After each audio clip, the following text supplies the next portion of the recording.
On our recent trip to eastern Tennessee, we visited Jack's brother Eric, who lives in what is known as the Tri-Cities area. This includes Kingsport, Johnson City, Bristol, and the surrounding small towns. While we were there, he spent one evening showing us how the Tri-Cities celebrates Christmas. There was a lot to see, and we are going to share it all with you in this video. Can we make it to all the Christmas highlights we want to see in one evening? Why not? It's Christmas.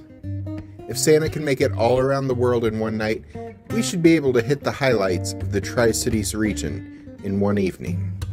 Our tour starts while the sun is still out at Allandale Mansion. We did a video last year about fun things to do in Kingsport, Tennessee, and visiting the grounds of Allandale Mansion was on the list. But it's only open for public tours a couple times a year. We just happened to be in town during their annual Christmas tour weekend. Allandale Mansion was built in 1950. It sits on 25 acres of land that was once used for raising Black Angus cattle. When the owner passed away, he left the home to the city of Kingsport, which is why it's a public attraction today. It includes a couple of fishing ponds and buildings that can be rented out for weddings or other special events. For this annual tour, which only costs $3 per person, the home was decorated for Christmas. And it included a chance to visit Santa. This is the downstairs parlor, which included a smoked Venetian crystal chandelier and a player piano.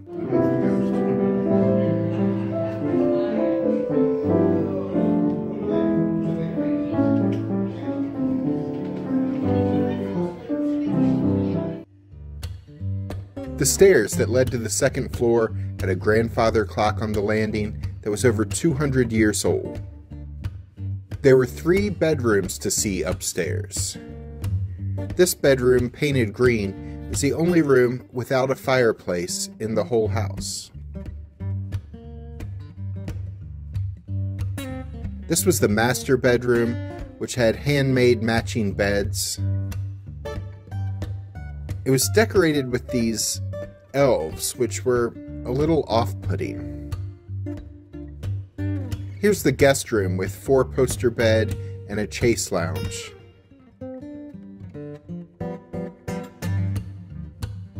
Even the attached bathroom was decorated a bit for Christmas.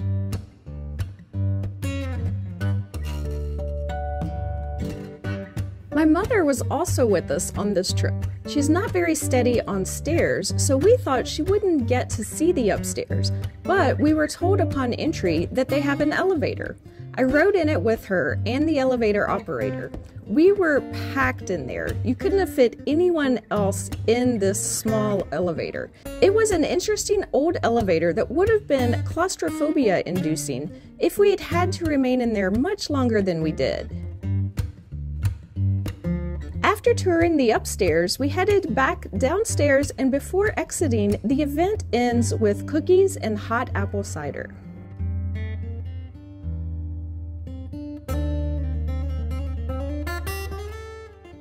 The other sights we're going to see involved Christmas lights, so we had to wait for the sun to go down before we could check those out. In the meantime, we stopped for dinner at a place called Tiebreakers in Johnson City. This place bills itself as an entertainment eatery, so as we waited for a table to become available, we spent some time being entertained in the arcade.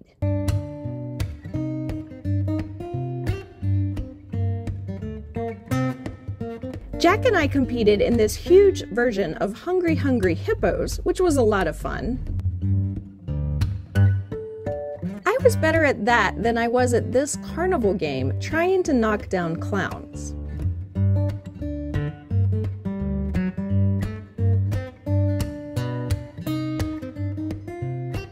Jack and I also competed in our usual favorites of air hockey and skee ball.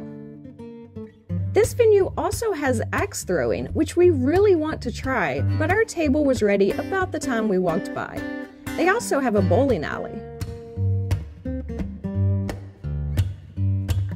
We sat down at a table to eat. Here's a look at the menu. For some reason, it appears we must have been too busy socializing to photograph our food.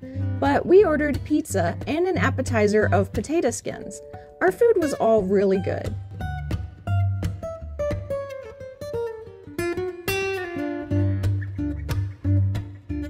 They also had a full bar. I tried a cocktail from their drink menu called the Blue Hawaiian. It was pretty good.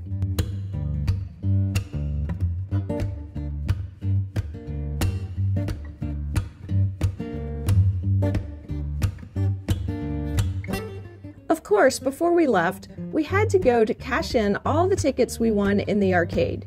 We took home a couple of card games as our prizes. Next, Eric took us to a Johnson City Christmas display called Candyland Christmas. This display featured over 160 Christmas trees spread out over 2 parks.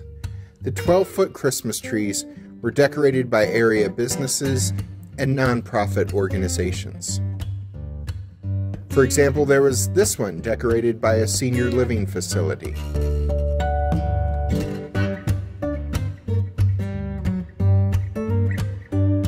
Or this I'll Be Home for Christmas tree that, if I remember correctly, was decorated by a real estate company and was topped with a chimney.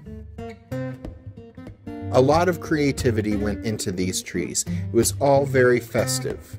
But there were a couple done by local churches that we found especially meaningful. One featured little dioramas of biblical stories with QR codes where you could go to see a video for kids about the story depicted in the diorama.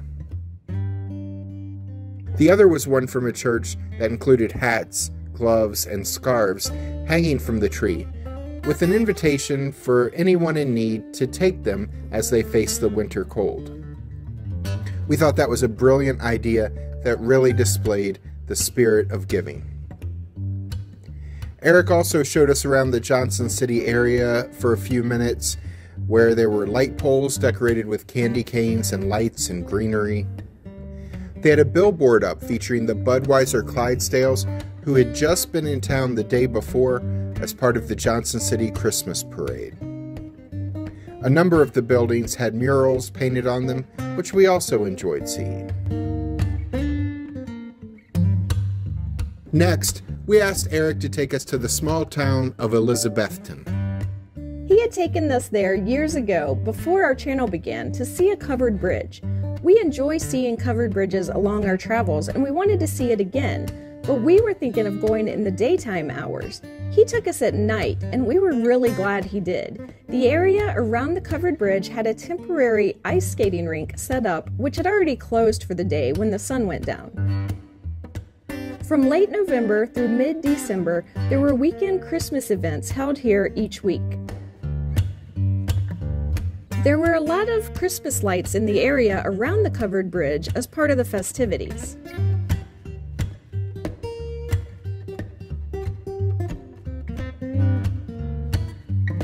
Then we went to the covered bridge and saw that Christmas lights had been strung through the entire bridge, which was built in 1882 and crosses the Doe River for a length of 134 feet. It was very cool to see it lit up for Christmas. By the way, if you're enjoying this video, please click on the like button. It will let the elves at YouTube know that you like us and help our channel grow. We appreciate the support.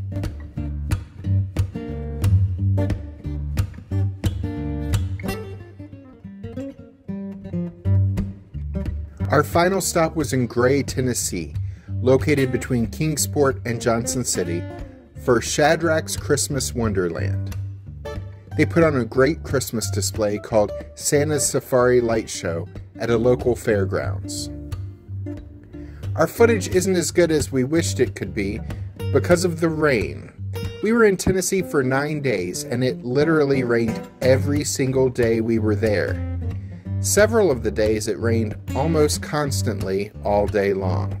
The day it rained the least on our trip was the day we went to Dollywood. It only rained about 20 minutes that day, which we saw as a bit of a Christmas miracle. It was still a very fun trip, but it was much more moist than we would have liked. This light show was pretty amazing. The lights were all programmed to dance along to the music, creating what the designers refer to as an orchestra of lights on their website.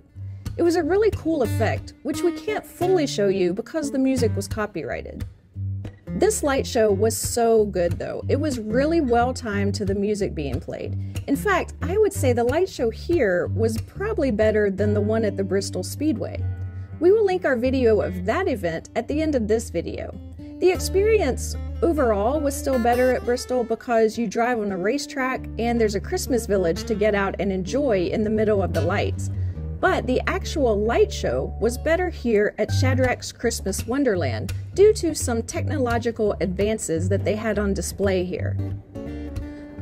We hope you and your loved ones have a very Merry Christmas. Click the links at the end of our video to check out the Speedway in lights at Bristol Motor Speedway or to see our experience at Dollywood's holiday event, Smoky Mountain Christmas. I'm Alice.